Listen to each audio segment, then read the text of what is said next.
Es un honor para toda la sección estudiantil de AES Tamaba, si bien sos amigo de la casa y en más de una oportunidad siempre nos estás acompañando, nos aconsejás, gestionás premios, por ejemplo, para la competencia de mezcla, lo gestionó Ezequiel, siempre trabaja como jurado, como mix coaching de los proyectos de Tamaba, siempre de alguna manera, de una u otra manera, está vinculado con la sección estudiantil de AES Tamaba.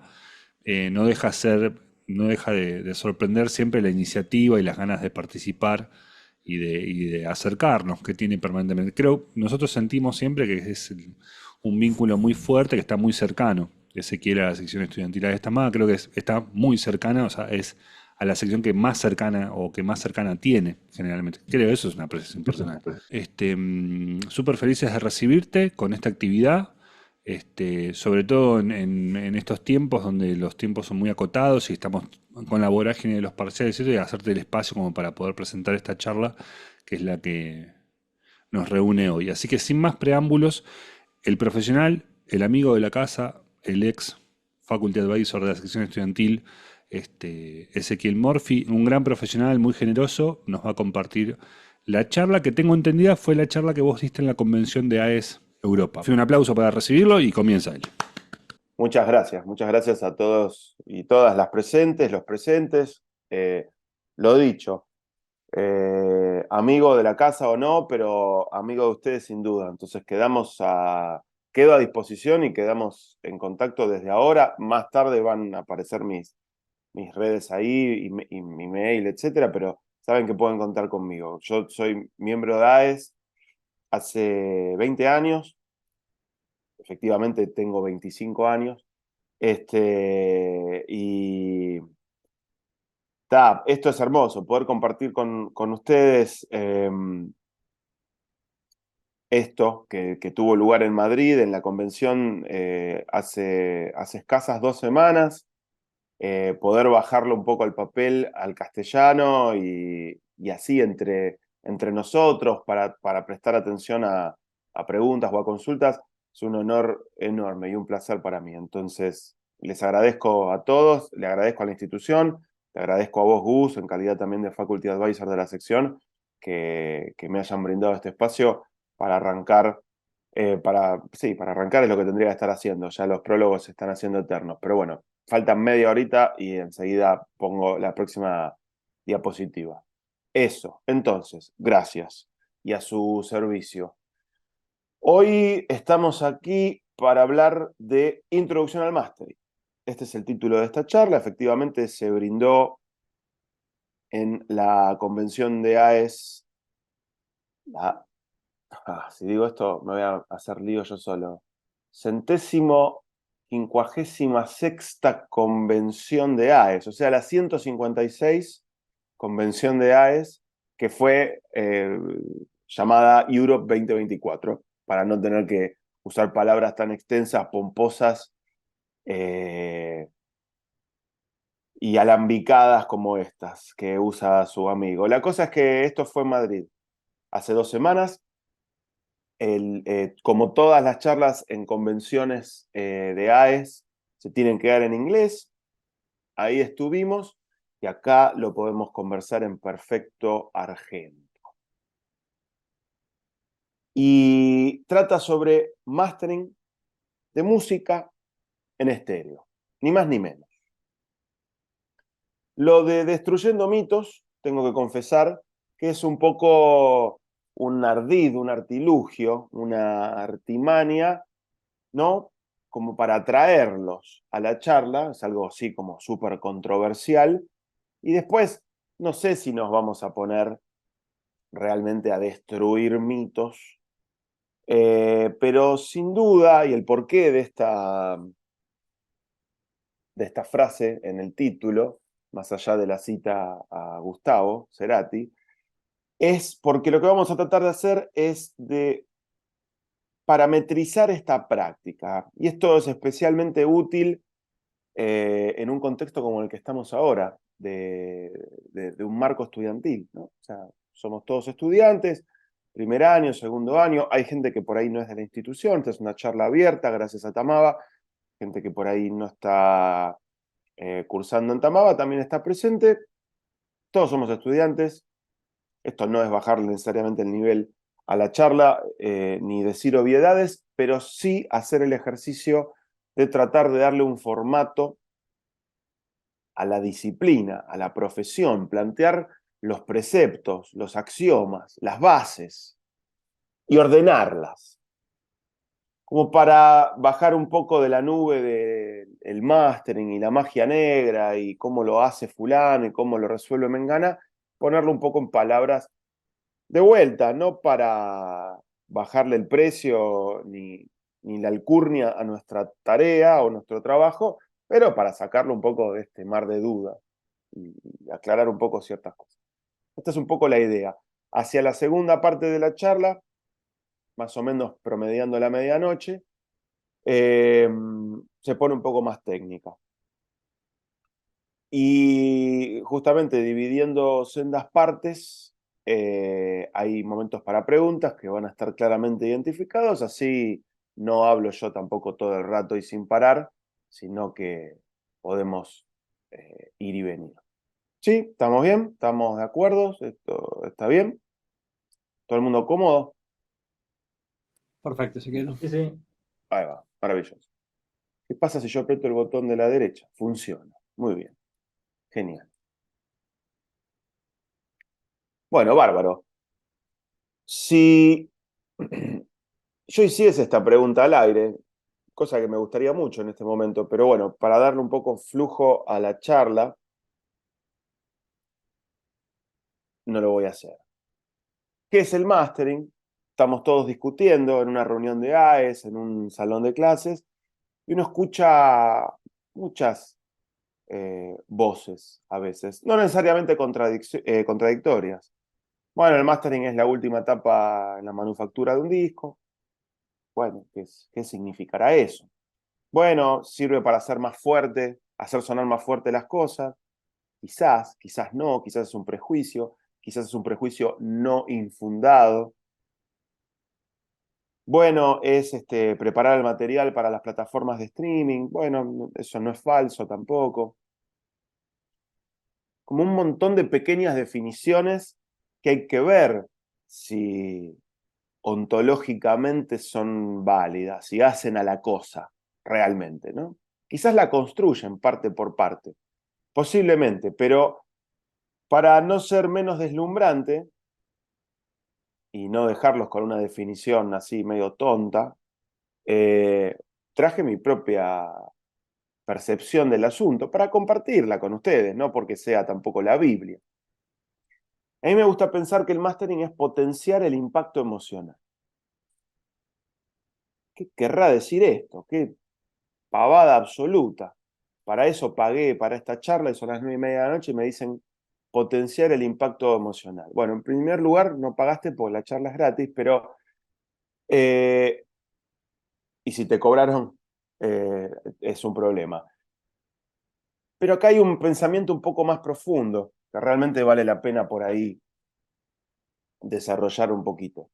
Que tiene que ver justamente, incluso en una charla de AES, por un momento, dejar de lado el aspecto tan ingenieril, en el cual nos vamos a meter, por supuesto, y con todo ahínco, en unos momentos o en unos minutos más, para pensar esta disciplina o nuestra profesión como técnicos de mastering desde un lugar no artístico, porque masterizar no es un arte, es una ciencia, en todo caso es una tecnicatura, y es una artesanía, sin duda. Pero no vamos a decir que es un arte, no es que yo estoy triste porque se murió mi perro y voy al estudio a masterizar una canción, me nació, eso no funciona así. Entonces, por respeto a los artistas, no diría que masterizar es un arte. Sí es una técnica y sí es una artesanía y sí involucra de primera mano la herramienta número A de nosotros, los técnicos y las técnicas de grabación, de mezcla y de mastering, que es la sensibilidad. Ahí está el aspecto creativo y sobre todo el aspecto emotivo del asunto. Entonces, mi función, nuestra función, masterizando esta canción que nos llegó, tiene que ver ante todo con comprenderla y con hacer algo con 2 o 3 perillas de 3, 4 plugins o procesadores de hardware, esto ahora lo vamos a desarrollar un poco más, para lograr que a la salida del último procesador, la pieza musical, la obra de arte, brille más, por decirlo así con un término poético, porque no hay manera. No voy a decir que suene mejor, porque es algo muy, muy discutible. ¿Y qué es mejor? Pero entonces, que esa pieza que está compuesta, arreglada, interpretada, grabada y mezclada, nosotros la vamos a masterizar en escasos minutos, porque es un proceso bastante veloz, como muchos sabrán. Bueno, veloz no, porque no se hace rápido, pero sucinto en el tiempo. A los 20 minutos ya lo tenés más o menos resuelto. Entonces, en ese ratito, ese penal que dura 5 segundos y tiene que ser un golazo y tiene que rendir y tiene que hacernos ganar la copa. Ahí está el primer ejemplo de fútbol de la jornada. Claro que yo de fútbol no entiendo absolutamente nada, ni siquiera me gusta. El otro día me invitaron a ver Argentina-Perú y llegué en la mitad del segundo tiempo. Desastre, casi me matan. Bueno, eh, potenciar el impacto emocional. Enfocarnos en ese momento en el que estamos escuchando lo que tenemos que masterizar con concentración en el aspecto sensible, conectar con eso, montarnos en la visión artística del artista, del compositor, del productor o de la productora artística de esto, y lograr que con un poco de ecualización y de compresión, ahora esta pieza musical conmueva más al oyente, no a nosotros. Nosotros no importamos en la ecuación. Es más, capaz que ni nos gusta. Ojalá que sí, pero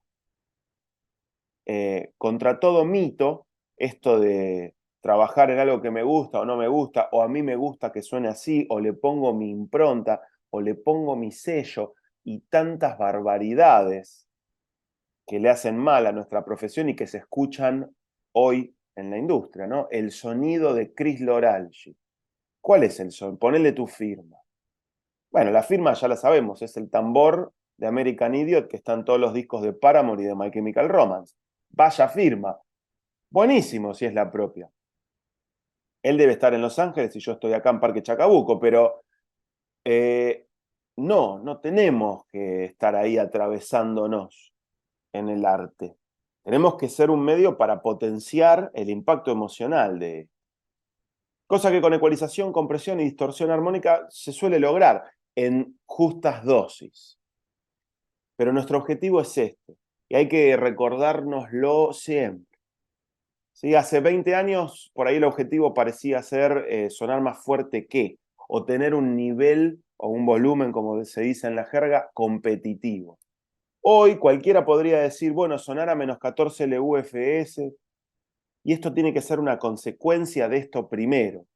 O sea, que suene bien en todas las plataformas, que esté acorde a los estándares de normalización, que suene bien en todos los dispositivos posibles, el parlantito Bluetooth mono o el sistema surround de la Embajada de Rusia en Paraguay. Bueno, todo esto es cierto en tanto y en cuanto es el colorario de algo mucho más basal, que es trabajar sobre la música y potenciar el impacto emocional de la misma. No se olviden de esto. Ahora que vamos a pasar a la parte más nerd del asunto, que es lo que nos reúne también. No es entonces tan cierto que todo el trabajo, toda la labor esté en el impacto emocional, porque si uno se conecta con el éter y el tema termina sonando bárbaro, ahí en el control room de Titanio, de Tamava o de Sterling Sound, pero después esto no es trasladable a otros entornos, o nosotros no sabemos cómo hacerlo, lo cual sería mucho peor, ahí estamos en un problema. Entonces, el 50% restante lo pongo en segundo orden, por supuesto, de lo que nosotros tenemos que hacer, tiene que ver con aquello que los gringos llaman QC, o Quality Control, que es decir, bueno, bárbaro, che, suena bien, me gusta. Ahora, por favor, señor o señorita ingeniera de mastering, ocúpese de pasarme el archivo para Spotify, para Tidal, para YouTube. Además vamos a hacer una edición en vinilo, una en CD, una en cassette, y necesito también unas bajaditas en MP3 para un par de videos de TikTok y qué sé yo.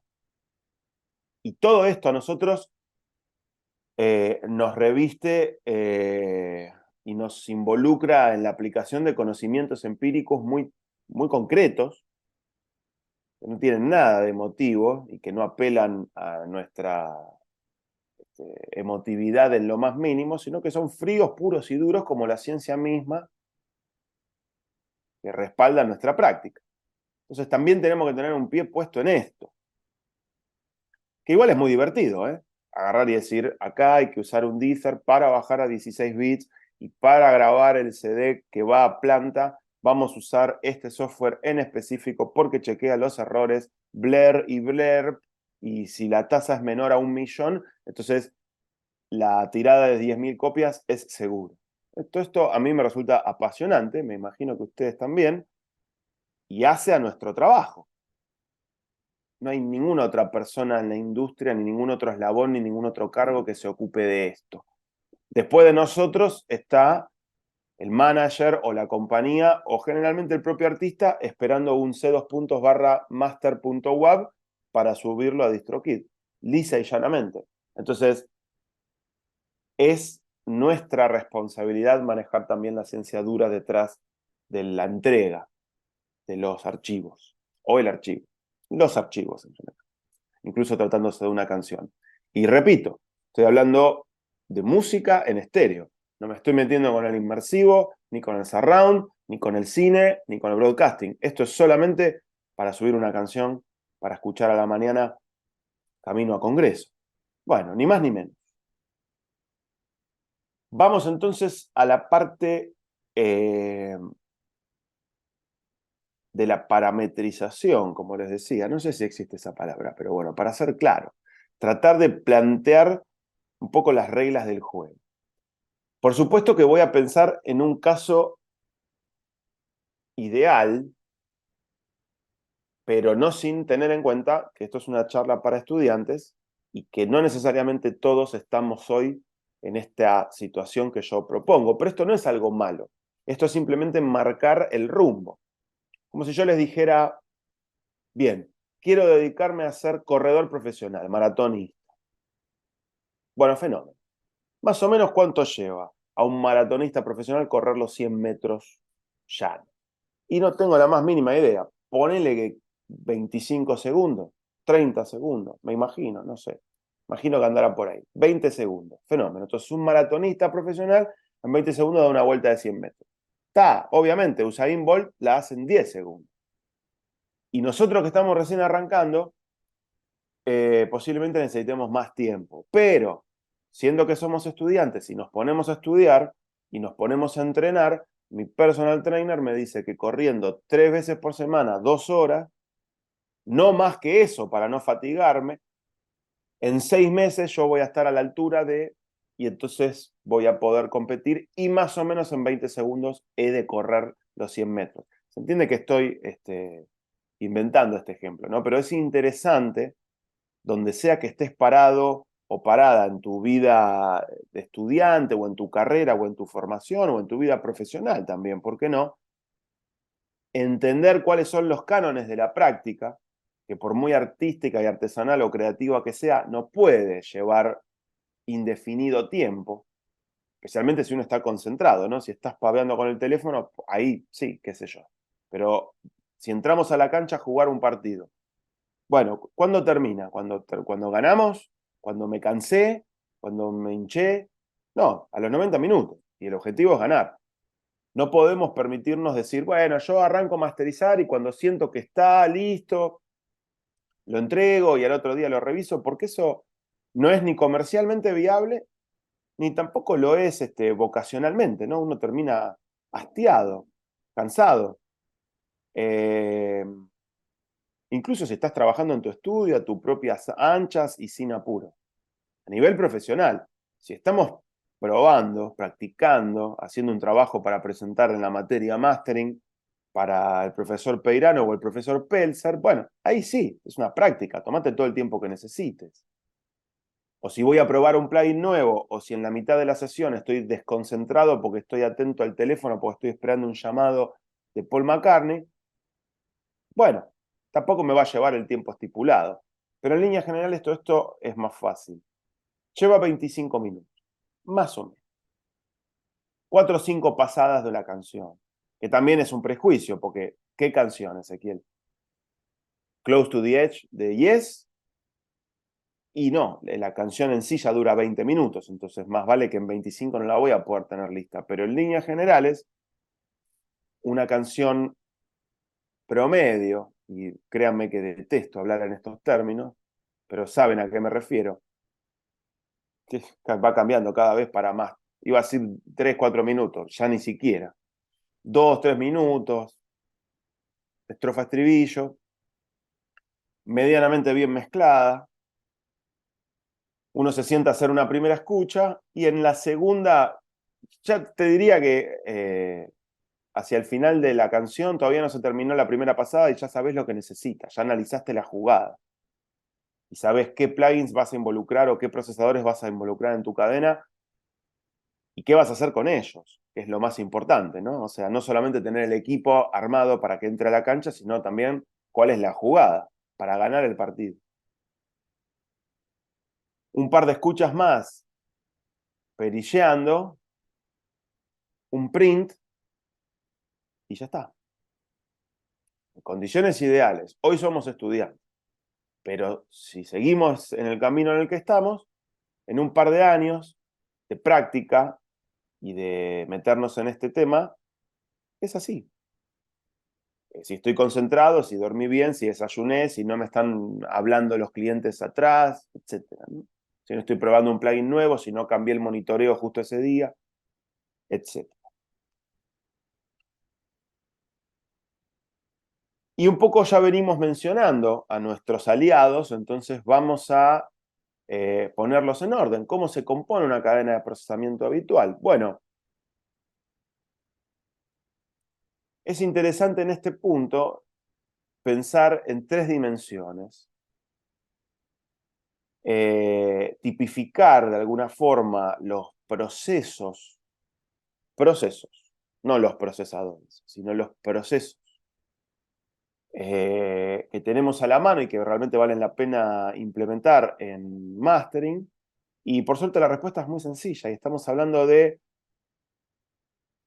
uso de procesadores alineales, distorsión y saturación en una esquina, ecualización y filtros en otra, y en lo que a procesadores dinámicos respecta, prácticamente en el 99% de los casos, compresión descendente y limitación breakwall.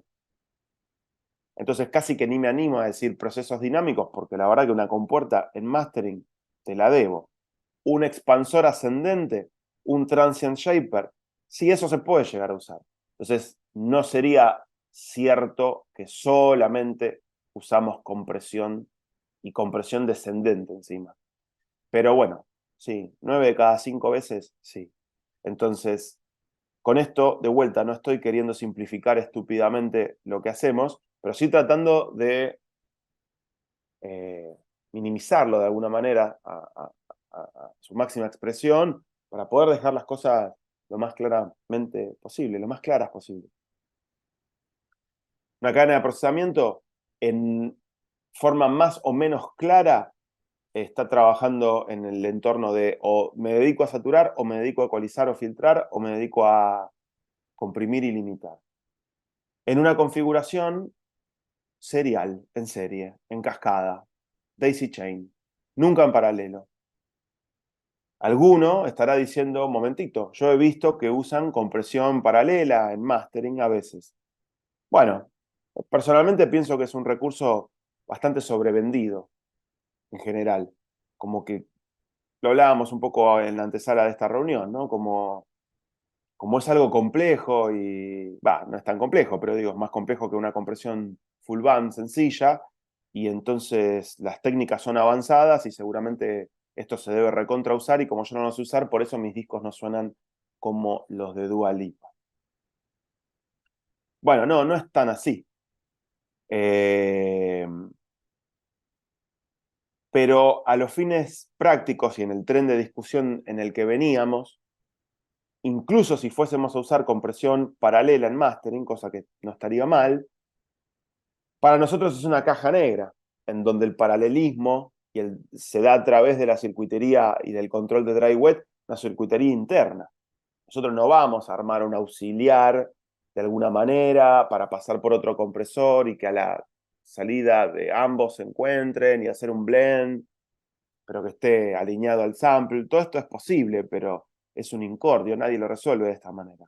Entonces, a los fines de un diagrama en bloque, ese compresor que puede estar en paralelo, que puede estar trabajando con compresión paralela, quiero decir, a nosotros nos representa un input y un output en estéreo, o un plugin anterior y un plugin posterior. Entonces, pensar en una cadena de procesadores en Daisy Chain es la manera más fácil de describirlo. Sí recomiendo para lo que es mediciones, tratar de hacerse de una cadena adicional. En Reaper está lo que se llama Monitoring Chain. En Cubase, en Pro Tools, en cualquier DAW tradicional, uno podría pensar en poner los medidores en el master, por ejemplo. Entonces, tener una cadena de procesos, ¿no? Y de procesadores, naturalmente, y tener en otro espacio los 2 o 3 medidores que nos pueden llegar a venir bien tener ahí a la mano. Bien. Creo que hay una pregunta, pero no sé si puedo abrir el chat. Ahí está. ¿Cuáles plugins recomendarías para quienes estamos iniciándonos? ¿Cómo para tener una cadena básica? Bien. Ahora vamos a ver algunos. Excelente. Menos mal que me acuerdo. Se viene Agustín Ezequiel Escobal. En instantes, se viene exactamente lo que estás pidiendo. Bien. Muchas gracias. Gracias a vos. Gracias a todos por estar presentes. Bien. Entonces ahora, ahí está. Estábamos acá. No puedo. Un momentito. No puedo pasar a mi siguiente cosa. Ahí está. Lo logré de alguna manera que ignore. Voy a tener el mismo problema en 2 minutos. ¿Qué tipos de procesadores se utilizan y cómo? Bien. Un poco lo adelantamos recién, ¿no? Pero podemos ampliar. Disculpen, me voy a tomar un vodka.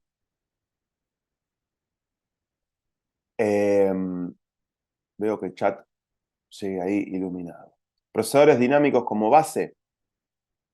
Lo bueno es que en general de estos 3 tipos de plugins, perdón, está mal dicho eso, de estos 3 tipos de procesos que venimos hablando, en general los vamos a usar de manera bastante equitativa. Voy a describir la cadena que estaba pidiendo Agustín y que veremos en pantalla solo como sugerencia y como puntapié en escasos momentos. Siempre hemos de utilizar un plugin para tomar nivel nominal de antemano. Justo de esto hablábamos en la reunión de la sección de Aestamaba un ratito antes de dar comienzo a esta charla. Si vos no pertenecés a la sección Aestamaba, contactate con Gustavo González o con Federico Gironelli, sus representantes, y sumate. Y si no sos estudiante de Aestamaba, no creo que haya problema, tampoco son bastante macanos. Fede sobre todo. Gustavo más o menos. Entonces, no se queden afuera. Eso es lo que quiero decir.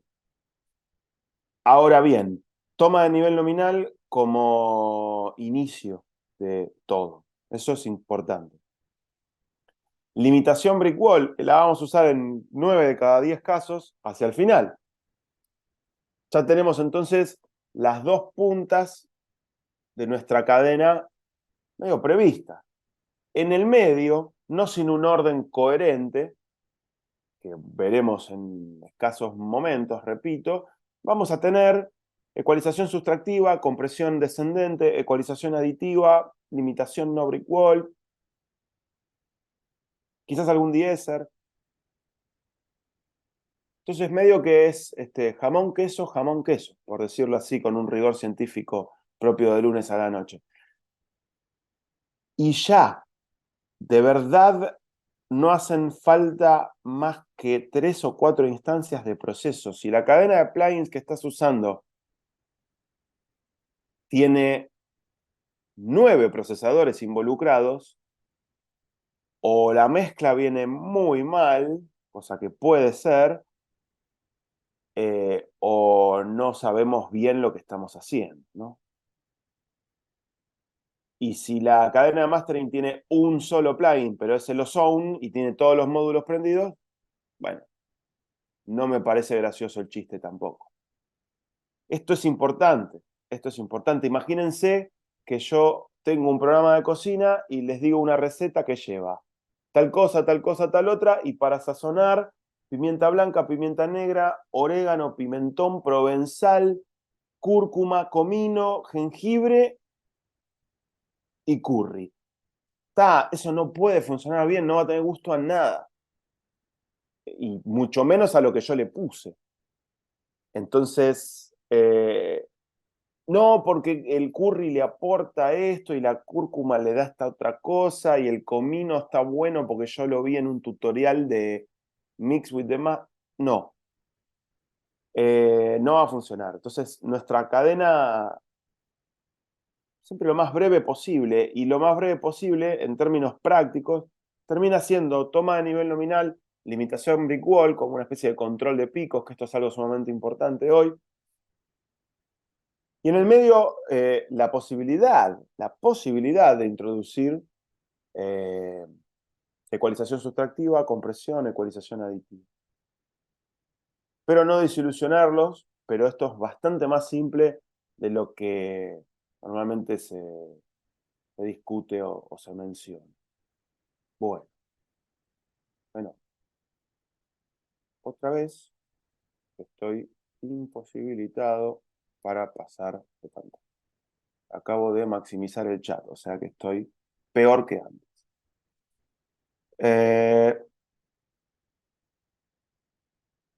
Un momento, por favor. Perdí el cursor. Ahí está. Y zafamos. ¿Cuándo y por qué necesitamos hacer comparaciones A/B? Ahora que ya tenemos armada una sesión más o menos en nuestra cabeza y una cadena de procesos, es importante tener en cuenta que masterizar no es un proceso ciego en el sentido de que recibo lo que obtengo y entrego lo que estoy escuchando y ojalá esté bien porque me parece que está bien. Sino que esta es la primera instancia en donde uno hace algo con lo que recibe y en el mejor de los casos suena de manera satisfactoria y el impacto emocional se potenció y todo el mundo está bailando en el estudio.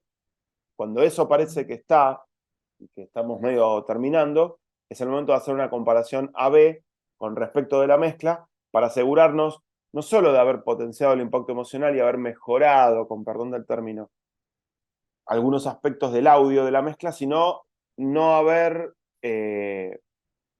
complotado contra otros. Es muy fácil agarrar y decir, ok, esta mezcla de graves está bien, pero de agudos podría estar un poco mejor. Yo creo que va a estar más copada si hago esto. Bueno, que en el proceso de hacer eso, y con el foco puesto en los agudos, no estemos haciendo el lío con los graves o perdiendo un balance o distorsionando de más o filtrando equivocadamente, y entonces está bien, los agudos mejoraron, pero los graves que estaban bien, así lo dictaminamos nosotros, y sin embargo, en el mastering no están, ¿no? Por poner un ejemplo así sobre la marcha. Por eso, cuando nosotros creemos que el mastering ya está listo, es momento de volver a escuchar la mezcla en una situación de A/B, o sea, realmente poniendo en solo un canal y el otro, o con un controlador de monitoreo escuchando una entrada y la otra de manera instantánea, sin cortes, sin sobresaltos, siguiendo con las citas a signos, eh, para poder hacer una escucha cabal de dónde vinimos y hacia dónde vamos. Y tanto más si no se trata de un sencillo, si no se trata de un simple, sino que se trata de un EP o un disco, en donde el tema per se puede sonar bárbaro, pero tiene que estar en concordancia con las otras piezas musicales que lo rodean. Incluso si esta concordancia presume discordancia. O sea, quiero que este tema suene con más graves o más fuerte o más distorsionado que el anterior. O quiero que este tema suene con más dinámica que el posterior. Porque se trata de esta función de esta pieza musical en el disco en este momento. Entonces, no hablo de homologar, sí hablo de cotejar y comparar para poder determinar cómo es que este tema en cuestión que estamos masterizando tiene que sonar. ¿Por qué trabajar con plugins hoy en día es rotundamente mucho mejor? Bueno, esto no tenemos tiempo. Ahora sí. Acá está. Esto es una captura de pantalla de una sesión en el estudio. Nada más. El DAW es Reaper, pero esto no es relevante. Y ahora vamos a ver el detalle de los plugins en la siguiente pantalla, pero acá los tienen en el orden en el que salieron a la cancha. Todos gratuitos, obviamente. Y flotando, pero noten que no está en la cadena de proceso que está ahí en pantalla, flotando está el querido Yulin Loudness Meter 2, que es un medidor de sonoridad, ese es el término correcto en castellano, loudness, gratuito, muy bueno. Pero no es un procesador, es un medidor, es bit transparent. Entonces, mata tenerlo ajeno a la cadena de procesos. En la cadena de procesos, ¿cuántos hay? 1, 2, 3, 4, 5, 6, 7, 8. Hay 9 plugins, todos encendidos.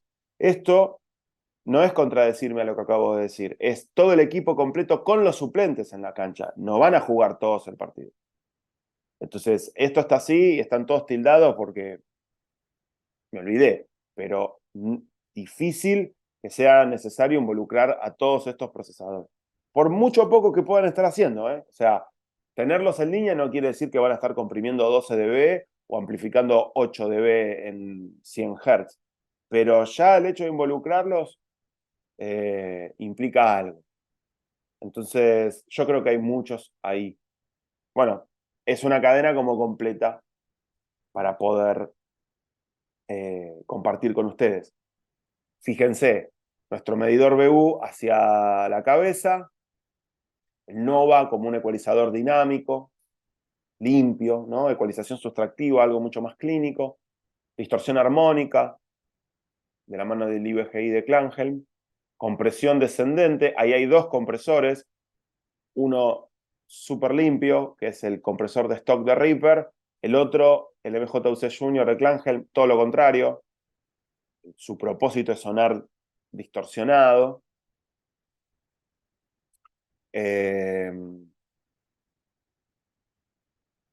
Un ecualizador aditivo, el SoneQ de Sonimus, un ecualizador, perdón, no existe un ecualizador aditivo. Lo que quise decir es un ecualizador que está ahí para funciones de amplificación. Es decir, ok, y a esto que llegó hasta acá, todavía le quiero dar un poquito más de agudo. Me distraje y dije algo que no existe. Un ecualizador aditivo. Un ecualizador adictivo, eso puede llegar a ser. El SoneQ es un buen candidato, que es un excelente ecualizador. El Slick EQ EM de Tokyo Dome Labs, lo mismo, pero desde otro ángulo. El Frontier, que es un limitador no brick wall, entonces es como un compresor, es un compresor descendente con constantes de tiempo muy cortas. El Limiter 6, o el Loudmax, o el LB2 de esta empresa que no me acuerdo ahora, como limitadores brick wall al final de la cadena. ¿Sí? Ahí está entonces arquero, defensores, mediocampistas y delanteros. Y acá los ven. Esto es simplemente para ponerle nombre a las cosas. O sea, acá ustedes usan el plugin que quieran, pero en general esta disposición es la más adecuada. En una cadena de mastering hecha 100% in the box, eh, para música en estéreo. Todos los plugins son gratuitos, si no, ¿qué sentido tiene, no?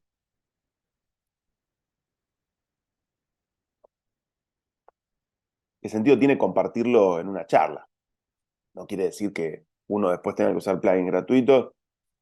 En fin, lo que estoy queriendo evitar es decir, bueno, y todo esto yo en titanio lo hago, ¿no?, con un Manley Box de $3.000, que sería aparte medio difícil, porque es un preamplificador de micrófono, o sea que encima, bueno, mejor me callo la boca. Ta.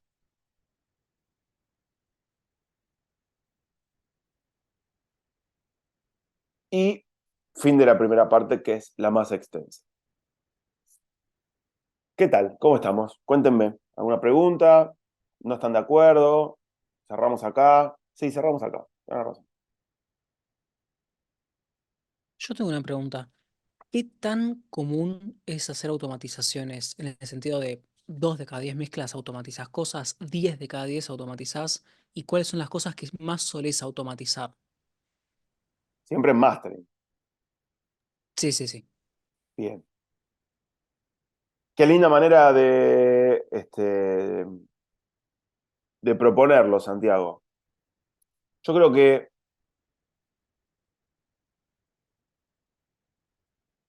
una de cada 20 puede ser el promedio más exacto que se me ocurre. Esto no es decir que no solemos pinchar en mastering. Entonces, por ahí la respuesta a la necesidad que vos estás pensando resolver con automatización, esto también tiene mucho que ver por una cuestión histórica, en donde la automatización simplemente no existía, o los procesadores no eran digitales como para ser automatizables. Pero más allá de la cuestión histórica, hoy tiene un interés técnico y una comodidad que vale la pena recalcar. El hecho de pinchar es el hecho de decir, en esta parte, el valor de este parámetro de este procesador debería ser tal. Tiene más sentido frenar el playback o frenar el print o pinchar, sobreescribir sobre el print ese fragmento y tejer con un crossfade ese punch in y punch out y dejarlo funcionando así. Hay algunos procesos, digamos, es fácil pensar en escenarios en donde la automatización no sería viable. Primero hay que ver si la automatización es progresiva o es drástica. Si es drástica, el plugin puede no ser click-free, entonces con la automatización viene un ruido. El plugin puede ser click-free, pero la automatización la estás poniendo en un punto de la cuantización en donde hay un sample que va a saltar a valores que van a hacer que genere un clic digital, no por el proceso, sino por el lugar al que llevó la automatización ese sample. ¿Ok?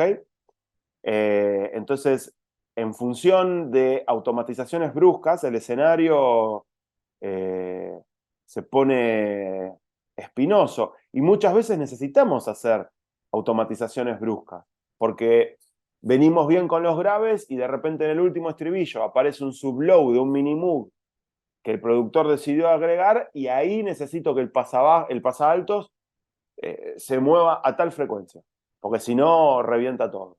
Pero si lo dejo durante todo el tema, hay ciertos graves que no vienen de ese mini-moog, sino que vienen del bajo tocado, que estaban bien. Entonces, en este momento, y uno no hace estas automatizaciones al sample, uno pone un marker en donde más o menos va a empezar el pulso 1 del compás en el que aparece ese mini-moog, y ahí llevas el valor del pasaalto, estoy inventando, ¿no?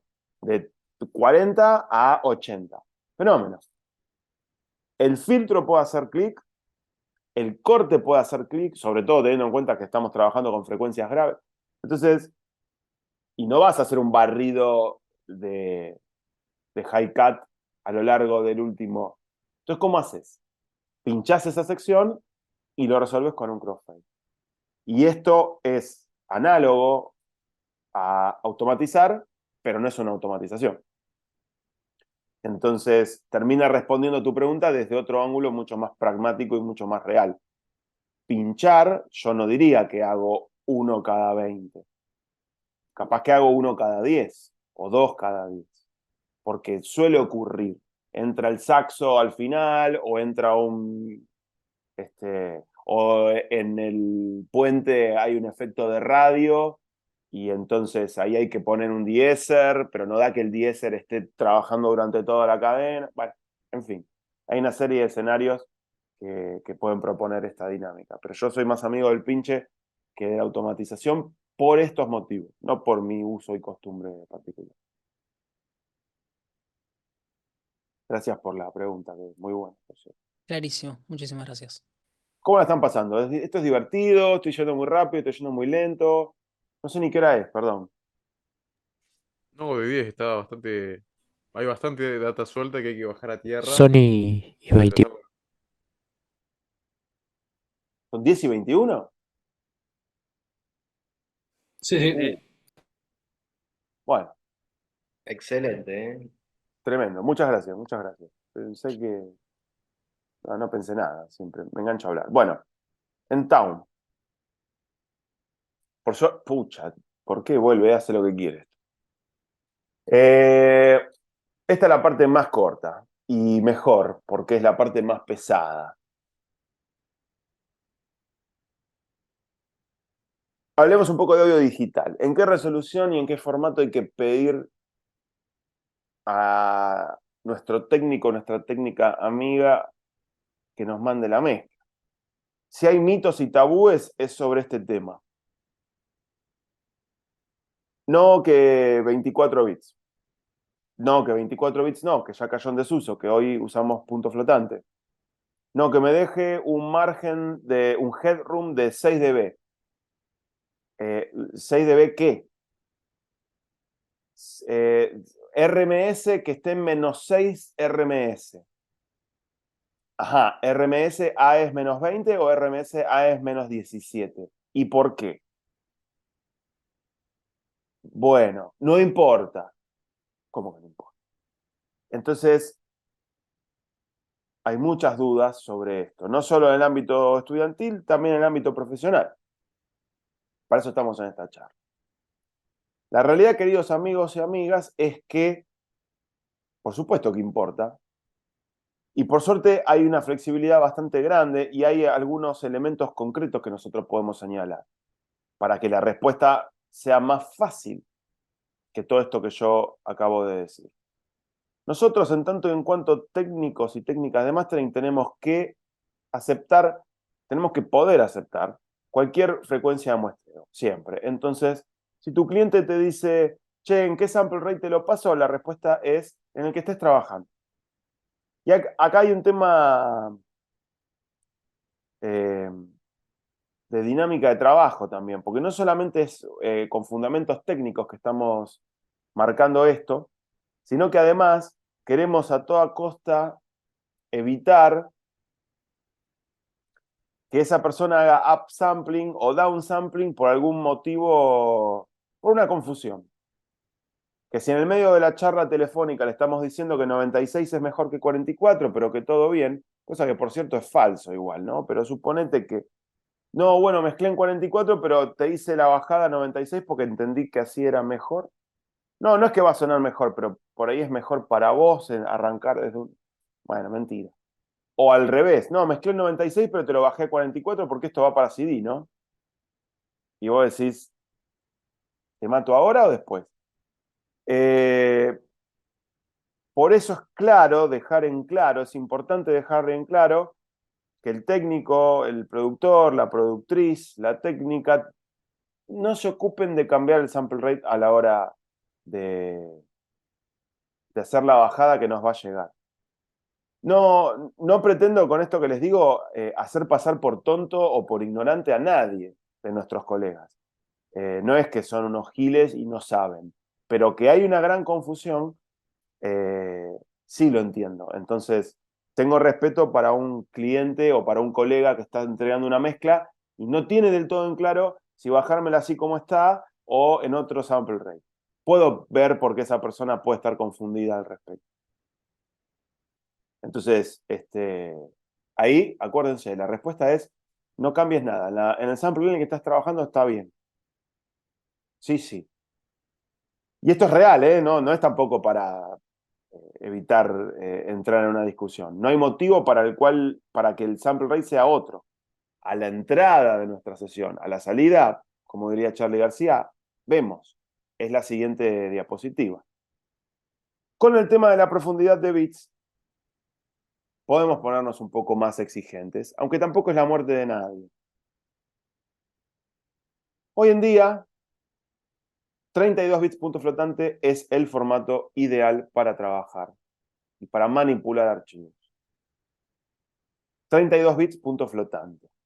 32 bits punto fijo existe, quedó en desuso, pero lo pueden llegar a ver en algún apunte, en algún manual, en alguna preferencia de algún DAW más bien viejo. Entonces, esto existe. De hecho, hasta 48 bits punto fijo existe.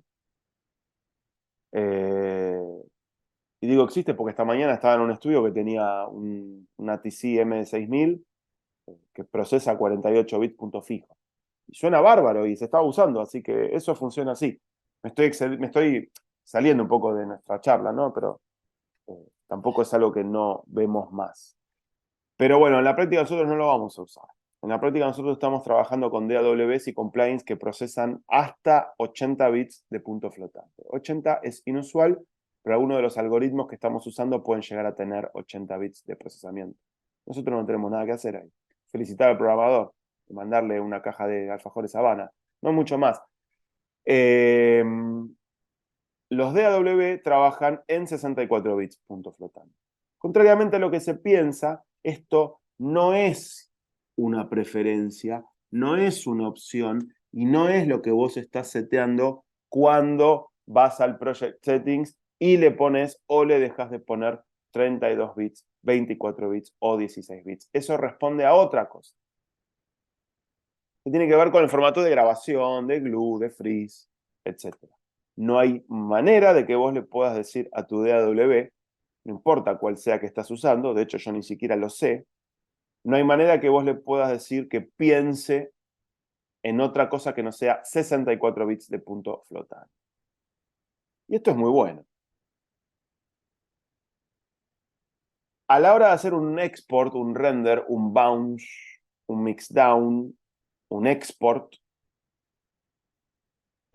algunos DAW dan la opción de hacerlo en 64 bits. El Sequoia, el Samplitude, el Reaper. Esto no es beneficioso. Si bien no va en detrimento de la calidad del audio, no le va a hacer ningún daño, no hay ningún beneficio real. Y solo hay archivos más pesados. Y sobre todas las cosas, una ignorancia de nuestra parte en creer que esto va a sonar mejor porque son 64 bits y no 32. Yo mismo transité ese campo varios años y después seguí estudiando y me di cuenta que era el pedo, con perdón de la expresión. Se me escapó la primera mala palabra y la última. 32 bits punto flotante es la resolución ideal para manipulación de archivos. Entonces, sea que tu mezcla esté hecha enteramente in the box o que quizás no, saliste a un sumador o mezclaste en una consola, pero cuando grabaste de vuelta digital pusiste algún plugin, bueno, entonces de vuelta, 32 bits punto flotante. En casi todos los casos, 32 bits punto flotante. Casi les diría que ante la duda, 32 bits punto flotante, pero nosotros estamos acá para aprender la ingeniería pura y dura, entonces no tiene que haber dudas.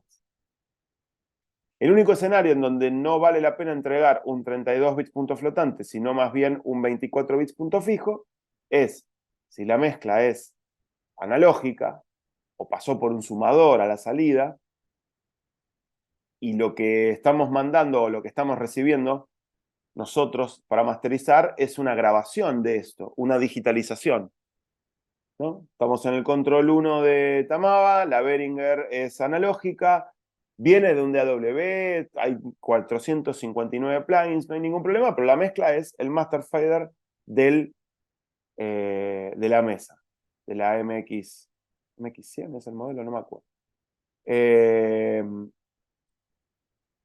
Y eso lo grabo de vuelta en la compu sin hacerle nada, pero nada es nada, ni siquiera un trim o un clip gain o un fade, porque todo eso invoca cuentas en punto flotante, entonces ya otra vez pasaste al dominio del punto flotante, que es como el DAW hace las cosas.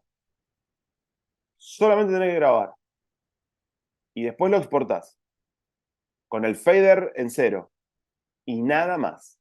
Bueno, eso es 24 bits punta a punta, porque el DAW no está haciendo nada, está reproduciendo. Buenísimo. Ahí es donde vale la pena que la mezcla sea 24 bits. Un caso en un millón. Lo importante de esto hoy acá es entenderlo. Para eso estamos acá, para estudiar. Entonces, sí, cuando yo recibo en una sesión, y créanme que pasa todos los días, una mezcla para masterizar en 24 bits de punto fijo, pregunto, no sea cosa que justo ese tema se lo fueron a hacer a Panda, pero no, en general es una bajada de algún DAW, truncada a 24 bits, generalmente sin dithering, porque ya que no sabemos lo que hacemos, hagámoslo mal igual, y entonces eso es una manera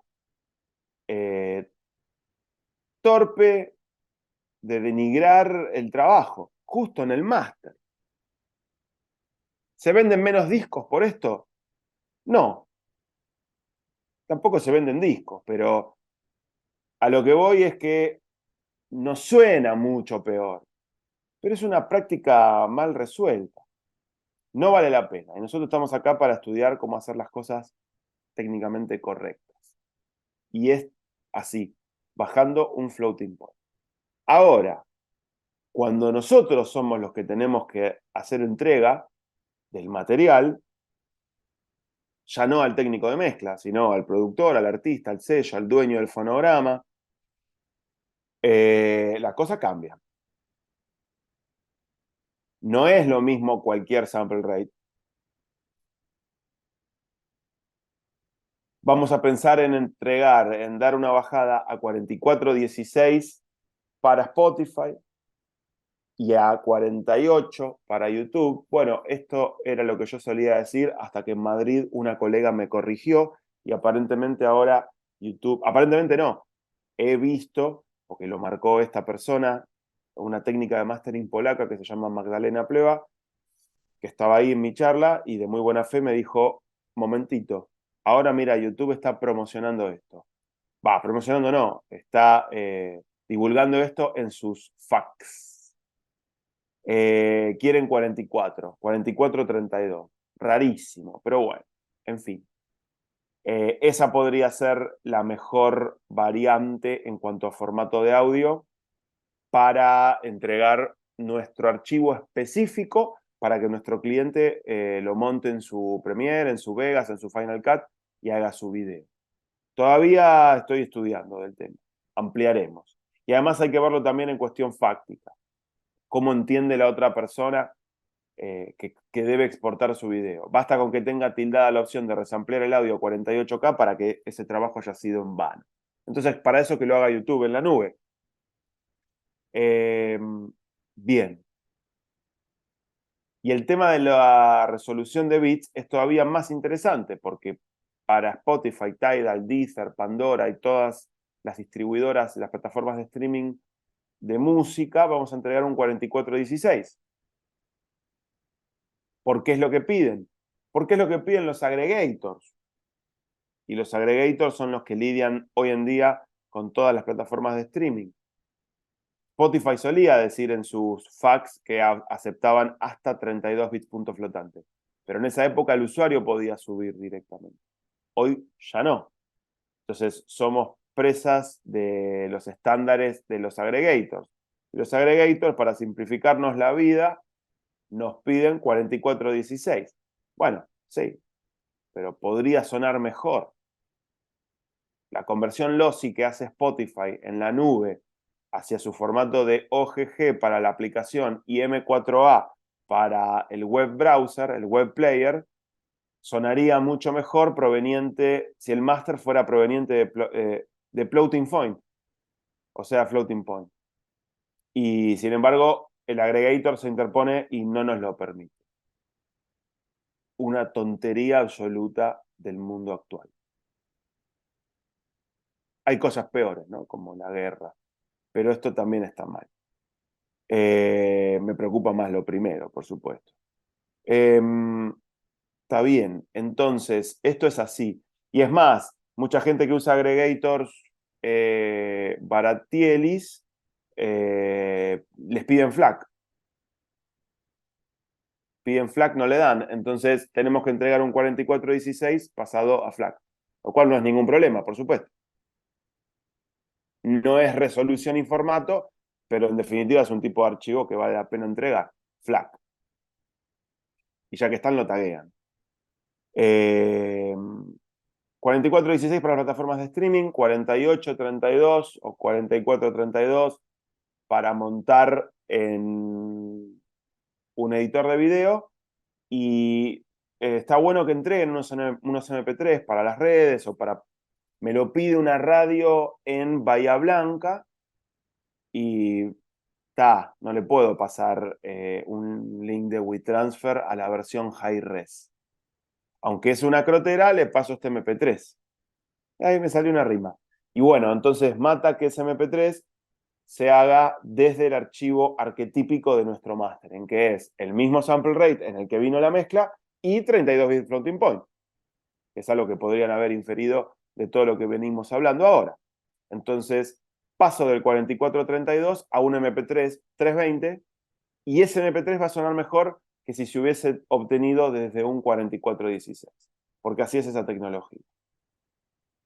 Es más, en la convención de Viena, ¿por qué dije de Viena? Ahora les digo por qué. En la convención de Madrid estaba, una vez más, un habitué, que es el amigo Karl-Heinz Brandenburger, que es el inventor del MP3. El dueño de Fraunhofer. Por eso se me fue la cabeza a Viena. A ese le podemos preguntar, Carlitos, ¿por qué el MP3 suena mejor desde un floating point que de un punto fijo? No es muy macanudo, pero yo creo que si le hacen la pregunta de manera correcta, se los va a contestar. Sí, es un tipo con el que he tenido chances de charlar, AES mediante, gracias a AES. La verdad que es interesante. Tengo varias preguntas para hacerle al inventor del MP3 y nada, hay que traerlo a Argentina. Bien, y esto yo lo cierro acá, pero podríamos avanzar, porque yo antes me hice el guapo y hablé de CD, vinilo y cassette, y cada uno de esos formatos posiblemente no, también tienen un formato específico de entrega que va variando entre el sample rate y la profundidad de bit, si 16 o 24, no mucho más, pero cada uno tiene el suyo. Para lograr la mejor resolución posible. El CD es 4416, uno va a grabar un CD con eso. Pero el vinilo, como fuente que nosotros entregamos a la planta que va a hacer el corte, bueno, deberíamos entregarlo en la máxima resolución de sample rate posible, o la que estamos usando, y 24 bits. 24 bits son los conversores que va a usar esta gente para hacer el corte. El sample rate es el que venimos usando. Pero si estábamos trabajando en una mezcla que vino en 9624, entonces para Spotify es 4416, pero para YouTube es 4832, pero para CD es 4416, pero para vinilo es 9624. Y son archivos y archivos y archivos que uno va armando para entregar, que es parte de nuestro trabajo. Potenciar el impacto emocional, bárbaro. ¿Cuáles son los archivos que yo tengo que subir hoy a la noche a YouTube o al aggregator o mandar en una moto a planta replicadora, etcétera? Acá hay algo interesante, volviendo a AES y a AES Madrid y AES Convention 156, para los que son miembros de la sección o para los que están interesados. Hasta hace 2 semanas yo habría mencionado el formato MQA de Tidal como algo que se debe entregar en 9624. Incluso si el mastering no se hizo en 9624. Uno de los tópicos calientes en la convención hace 2 semanas era la inutilización, la descontinuación. Lo descontinuaron en Tidal, ya no lo van a usar más, lo van a dar de baja. Fue una tecnología que ellos mismos inventaron y pregonaban, y yo recuerdo en otra convención de AES a la que he tenido suerte de viajar, espero que no se tomen esto como un acto de arrogancia, a popes del audio diciendo, ahora se vino esto, y qué sé yo, y bla, bla, bla. Y por supuesto nosotros como técnicos de mastering, ahí estamos estudiando las últimas noticias. Bueno, esto debe haber sido en Nueva York 2018 o 2019, no me acuerdo. Quizás un poco antes, pero no mucho antes. Tampoco es que he ido a tantas. Y ahora lo dieron de baja. Entonces en los pasillos y en las charlas de mastering y qué sé yo, todo el mundo echando espuma, che, no lo hacen más, qué sé yo, no le funcionó, no sonaba bien, bla. Entonces, ni hablar en Latinoamérica, en donde Tidal es una amplia minoría, ¿no? O sea, no estoy preocupado de que mi cliente necesite un máster MQA para Tidal. Pero ahora menos que menos, porque ya ni siquiera lo puede ofrendar a la plataforma. No existe más. Sin embargo, hasta hace 2 semanas debo haber entregado algún mastering todavía en 9624 para MQA. Dada una conversación previa con el cliente para asegurarme de que lo necesitaba. O sea, fíjense, ¿no? O sea, la charla termina y capaz que mañana estamos hablando de otro formato. Y sigo hablando de música en estéreo. No estoy hablando ni inmersivo, ni de binaural, ni de ninguna de esas cosas ajenas al foco de esta charla hoy. Entonces, esto, hay que seguir sumamente actualizados y atenti a estas cosas. Por último, ya cerrando, ¿qué nivel de sonoridad es adecuado y por qué no importa tanto? Bueno, acá está el tema de los estándares de normalización, que son muy claros. Pueden ir al blog de Yulin para ver en cada caso, de cada plataforma, cada valor. Pero siguiendo con nuestro lema de destruyendo mitos, lo primero que me gusta decir es que no todos los valores, no todos los estándares son conocidos. Hay mucha gente aseverando en las redes y en YouTube que el estándar de normalización de YouTube es menos 14 LUFS integrados, y esto es imposible de saber porque YouTube no promulga esta información. Entonces, ¿con qué derecho hay gente que afirma este valor de manera extraoficial, para no decir apócrifa? Bueno, porque han hecho pruebas, mediciones y les dio eso. Bueno, está bien, pero entonces hay que exponerlo como tal, ¿no? O sea, y sin embargo hay mucha gente que anda por la vida diciendo o creyendo que el estándar de normalización de YouTube es menos 14. No sabemos si es ese. Ahora, en otros casos sí lo sabemos. Por ejemplo, Spotify es menos 14 LUFS integrados. Esto es solo la mitad de la ecuación. El estándar es menos 14 LUFS integrados menos 1 de BTP. O sea, ¿se aprueba con 6? Sí, y se aprueba con 6 y con 75% de asistencia. No te concentres solamente en el examen, porque si te sacás un 9 pero tenés menos del 75% de las asistencias, no aprobás, porque te faltó la segunda mitad de la reglamentación. Estamos muy centrados en el menos 14 y no prestamos atención al menos 1, y las dos cosas deben ser. Si no, la peor pesadilla del ingeniero de mastering. Alguien más se va a ocupar de nuestro trabajo. Ese mastering, pero no a nivel profesional. No es que lo hace la competencia el mastering. Quiero decir, el mastering que nosotros entregamos tan celosamente va a pasar por un postproceso de parte de la plataforma de streaming, ¿sí?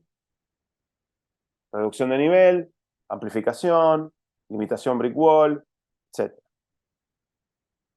sea, la peor pesadilla del técnico de mastering. Yo entrego mi plato exquisito y desconfío del mozo que no sé si al llevarlo al comensal no le va a poner una cucharadita de sal, porque le pareció. Eso es terrible. Con el CD no pasaba eso. Lo que vos grababas estaba ahí y las 10 millones de copias de Thriller iban a salir todas iguales. Por eso yo siempre sostengo que el CD fue el cenit de la difusión masiva. Y estábamos justo en el mejor momento, cuando se estaba volviendo barato. Y bueno, apareció Napster y el MP3 y ahora mirá dónde estamos, discutiendo estas cosas de las plataformas de streaming, cuando podríamos estar escuchando CDs muy tranquilamente. Uno de los pocos usos para el plástico que yo más o menos encuentro coherente. Entonces, tenemos que ocuparnos, me fui mucho por las ramas, tenemos que ocuparnos de responder a los estándares de normalización de las plataformas de streaming, que los tienen todos, salvo SoundCloud, salvo Bandcamp. ¿Sí? Fenómeno. Ahora, la mala noticia es que hagamos lo que hagamos, no podemos librarnos de la manipulación a posteriori de nuestro material. Es imposible. Ustedes pueden agarrar y tomar el medidor de loudness que yo les recomiendo, por decir algo. El Yulin Loudness Meter 2, que es gratuito. Y trabajan de una manera en la cual incluso anteponen la ingeniería a la sensibilidad, cosa que ya dijimos que está mal. Pero así todo me desoyen, me desobedecen y logran un mastering en menos 14 LUFS integrados menos 1 de BTP clavado. Bien. ¿Quién te da a vos la garantía de que del otro lado Spotify y Tidal y Deezer y Pandora y Apple Music y etcétera va a dar con los mismos resultados cuando hagan su medición de sonoridad antes de la codificación a archivos, ¿no? A LOSI? Bueno, nadie, nosotros no sabemos con qué medidor mide. Y si lo supiéramos, tampoco sabemos cómo está configurado ese medidor. Y alguno estará pensando, pero ¿cómo, loco? A ver, no entiendo. Esto no es ciencia pura y dura. ¿Cómo que si yo me peso en mi casa con una balanza y peso 100 kilos, después me voy a la casa de la otra persona y ahí peso 99 o 101? Bueno, verán que en el propio ejemplo está la realidad cruda y concreta. Estas cosas pasan. Y el metro patrón existe y está en París. El que vos tenés en tu casa hay que compararlo con ese metro para ver qué tan metro es. Pero más allá de esto, la norma de medición de sonoridad no es que sea ambigua, porque no lo es, pero es amplia en algunos puntos. Entonces, por ejemplo, en el caso de Spotify, que obedece o debería obedecer a la ITU 1770 revisión 5 más las recomendaciones de la EBU R128 revisión 4, en las propias normas, ustedes las leen, cosa que recomiendo hacer con mucho mate y mucha parsimonia, pero es divertido. Bueno, verán que ellos dicen, bueno, nos parece que más o menos esto hay que medirlo así, pero recomendamos también medirlo así, y si lo medís así también está bien. Si tu medidor de dB True Peak está configurado con un oversampling de 2x, está bien. Nosotros recomendamos de 4x igual. Y el Yulin tiene hasta 8x para medir dBTP. Entonces, el dB True Peak ni siquiera existe. Es una entelequia. Y puede existir o no en función de con qué se lo mide. Y no hay una norma, más allá de todas las siglas y los números que les acabo de dar, que estipule cuánto es el oversampling que se tiene que usar para medir el DBTP. Decidieron ampliar la posibilidad. Usted puede ir a 80 o a 100. Nosotros recomendamos 80. La pucha. ¿Pero me van a multar o no? Eso es lo que a mí me importa. Y bueno, es imposible de saber. Entonces, lo único que nos queda es preparar el material conociendo las consecuencias de todos los escenarios posibles para elegir nosotros cuál nos toca. Yo sugiero trabajar con un margen de 0.2 a 0.5 a favor del loudness y en contra del DBTP. O sea, el estándar es menos 14, te doy menos 13, monedita. Y el estándar es menos 1 DBTP, te doy menos 1, monedita. ¿Para qué? Para que lo único que te quede a vos sea bajar el loudness de mi track, porque me fui a menos 13 y hay que llevarlo a menos 14. Entonces yo sé que eso es un proceso limpio de trim, ganancia negativa. Y no uso de limitación brick wall, o por no uso de limitación brick wall que mi tema suene más bajito que los demás, o por no uso de limitación brick wall y que mi tema no suene más bajito que los demás, que haya overshoots y haya clipping o artifacts, porque yo dejé sonando el tema demasiado fuerte y bueno, vos tenés que hacer algo con eso. Y con el tema de los DBTP lo mismo. Como me lo vas a llevar a menos 1 DBTP para que los overshoots o los artifacts caigan en ese rango de previsibilidad de 1 dB, yo te doy menos 1,5 para que no tengas que nivelar en función de eso. Y esto lo hace un algoritmo. Entonces ni siquiera hay alguien poniéndole la oreja. Entonces, por ahí no estoy describiendo el panorama completo porque tampoco es necesario, y mucho menos hasta ahora, pero elegir la opción que representa mayor predicción para nosotros. Yo sugiero esto. No es tan importante, pero es divertido. Entonces vale la pena pensarlo desde este lado. Si no está en menos 14 y está en menos 15, lo van a subir a menos 14. ¿Hay margen de riesgo de overshoots? Sí. ¿Se van a escuchar? Quizás. Quizás vos que conocías la mezcla, quizás en un estudio, no en un celu. No es tan importante como para ponerlo ahí como no me rindió menos 14. Voy a hacer un print de vuelta. Y mucho menos lo contrario. Che, me gusta cómo suena, pero midió menos 12. No, vamos a aflojar el compresor. No entendiste nada, con todo respeto. Así que eso es eso. Para despedirnos, algunos términos que vale la pena indagar. Como decíamos al comienzo, si de esta charla más que preguntas, más que respuestas han quedado preguntas, buenísimo, he hecho mi trabajo bien. Para eso está AES, para eso están los docentes de la institución, para eso estoy yo, que ahora voy a dejar mis datos de contacto y con mucho gusto seguimos esta conversación o contesto cualquier duda siempre que pueda en algún otro momento. Mientras tanto, acá hay algunas preguntas para hacerse, ¿no? Qué loco que se ven tantas palabras en inglés con el signo de interrogación del inicio de la oración, pero me encanta. Y fin de la segunda parte y casi de la charla. Faltan los créditos. Pero veo que puede haber preguntas y veo que hay un chat ahí. Lo que no puedo hacer porque he perdido el cursor es ver el chat. ¿Qué estoy haciendo? Ah, cerré el coso. Bueno. Y son las 11 de la noche además. Ya nos tenemos que ir. ¿Qué dice el chat? Entonces, para YouTube, ¿qué formato era? Bien, Stefano Parisi. Ah, Stefano está en Mar del Plata, nos conocemos. Se había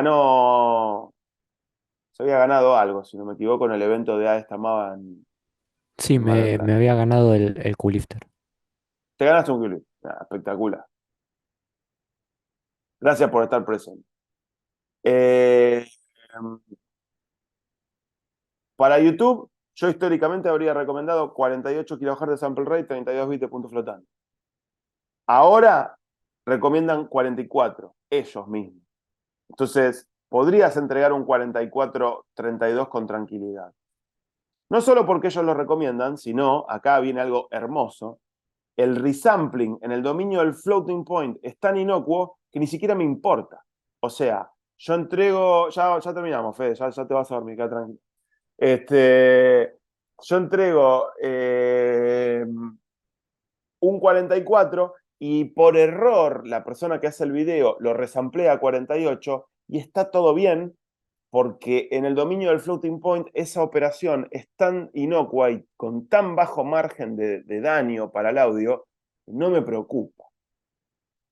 Entonces, ahí está la cuestión.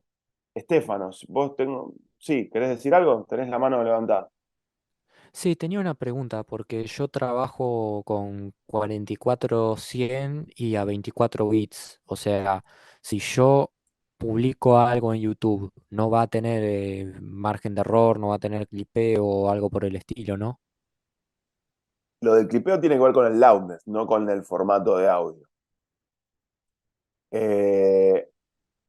Si vos vas a subir algo a YouTube, asegúrate de que de tu máster en el audio obtengas, vamos a seguir los reglamentos actuales, un 4432. Ese es el audio que vos tenés que multiplexar con el video en el editor. Y asegúrate, como ingeniero de mastering, de haberlo limitado o de controlar que los valores finales sean menos 14, aunque no lo sabemos, a ciencia cierta, y menos 1 dBTP, sobre todas las cosas. Franco dice, ¿por qué la mayoría no respeta los menos 14 LUFS en YouTube? No sé si esto es verdad. Y tampoco es importante respetarlos, ahí está el tema. Eso es un estándar, pero es muy fácil musicalmente estar ajeno al menos 14. Y esto no tiene nada de malo. Si yo estoy masterizando hard rock y la cohesión, el empaste que estoy buscando, el sonido compacto que estoy necesitando me lleva a menos 9, no voy a aflojar la compresión para darle a los menos 14. Tampoco voy a irme a menos 9 para pretender sonar más fuerte que otra persona. No lo voy a lograr. Entonces, ahí está el verdadero entendimiento de la situación. Fede manda ahí el blog de Yulín, muchas gracias. ¿Qué pasa en estas plataformas si entregas con menos 0 TP? No, TP es trabajo práctico. Menos 0 dB TP. Ariel, nos conocimos el otro día en el estudio. Y menos 15 LUFS. Bueno, primero vamos a escribirlo bien porque me duelen los ojos, Ariel. Menos 0.3 dB TP. Y menos 15 LUFS integrado, que es lo que vos estás queriendo decir. Sí, totalmente. ¿Cómo? Sí, correcto. Sí. Mira, estás en un fondo de pantalla.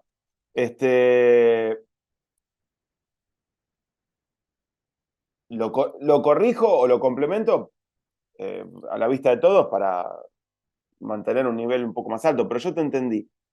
Entonces, ¿qué pasa en estas plataformas si vos entregás a menos 0 de BTP y menos 15 LUFS? Bueno, interesantísimo. Spotify, hasta el 2016, habría implementado un limitador Brickwall para llevar del menos 15 al menos 14, y ya que estaba, te bajaba el menos 0.3 al menos 1. Esto ya no ocurre. Hoy,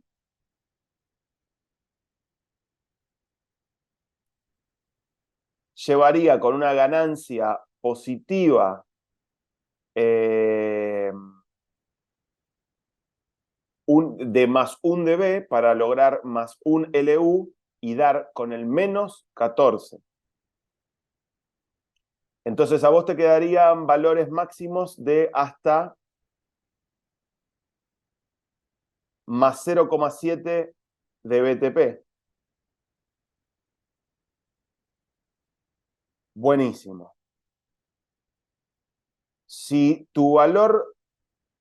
vos limitaste a menos 0,3 de BTP y nunca alcanzaste ese valor, no pasa nada. Si sí lo alcanzaste, ese sample o esa porción de samples que llegó a ese valor, ahora valen más 0,7 de BTP, así que va a clipear primero y convertirse en un artifact de compresión lossy después. Y todo lo otro que estaba 1 dB por debajo de menos 0,3, que no iba a clipear, pero que igual iba a entrar en una región de clipping, de artifacts posibles, ahora es susceptible a clipping, porque subiste todo a 1 dB. O sea, básicamente te lo hace pomada. Pero ellos no van a permitir que un tema no esté en el estándar de normalización. ¿Por qué? Porque si suena mal es tu culpa, pero si yo me armo una playlist con tu mastering y el último tema de Tini y no suenan parejos, ahí el problema es de Spotify. Y ellos no quieren que vos no armes playlist. Entonces, vos no cumplís con la norma, ellos hacen lo que pueden. Y de hecho, la primera medida era con el uso de un limitador Brickwall. Lo que pasa es que después lo dieron de baja porque se les fue todo el mundillo del audio encima. ¿Cómo que hay un limitador Brickwall sobre mi mastering? Te mato. Pero bueno, durante muchos años fue así, ahora ya no. Tidal, en cambio, en nombre del purismo, nunca usó un limitador Brickwall. Entonces siempre hizo lo que hoy está haciendo Spotify, que yo acabo de describir. Y Apple Music, que está bien, acá no se usa tanto, pero en Estados Unidos sí, y hay que ver tu cliente dónde está proyectando su música. Apple Music, en nombre del purismo, dijo, no, ¿cómo vamos a dejar que haya artifacts? Si vos me mandaste algo a menos 15 y yo lo tengo que subir a menos 14, pero vos no me dejaste el resto porque está a menos de BTP, yo te lo dejo a menos 15. Pero artifacts y clipping en mi plataforma, no. Está bien que el estándar de Apple Music es menos 16 dB, cualquier cosa, menos 16 LUFS. Pero en líneas generales funciona. O sea, es un bodrio, es un mambo. No podés quedar bien nunca con todas. Con suerte con una. Por eso el CD era mucho mejor. Pero bueno, tenemos que investigar esto. Me pasó que el RMS en el Ozone era bastante distinto al medidor que tenía el Cubase y no sabía en cuál confiar. Bueno, como lo dije al comienzo, ya el RMS son 2 medidas para empezar. Si es que vos estás realmente midiendo en RMS, cosa que dudo muchísimo que lo son y el Cubase hagan. Así que desconfío, con mucho respeto, Valentín, desconfía más de lo que estabas midiendo de que otra cosa. El medidor que está al lado de los tracks de Reaper, ¿sirve para medir de BTP? Gracias. No, no sirve. De nada. Es solo medidor de pico. ¿Qué pasa en estas plataformas si entregas con niveles muy bajos de sonoridad? Excelente. Contesté tu pregunta casi sin saber. Gracias, ese. Gracias, Ariel. En Town.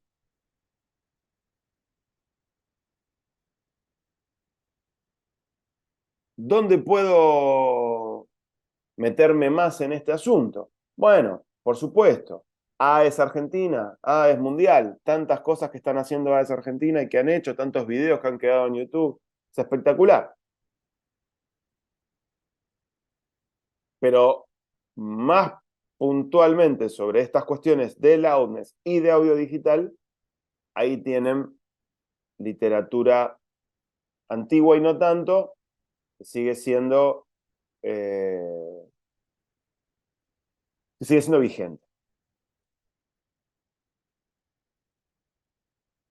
Y por supuesto, bibliografía desaconsejada, como por ejemplo algunos foros en donde se leen brutalidades como es un copy-paste.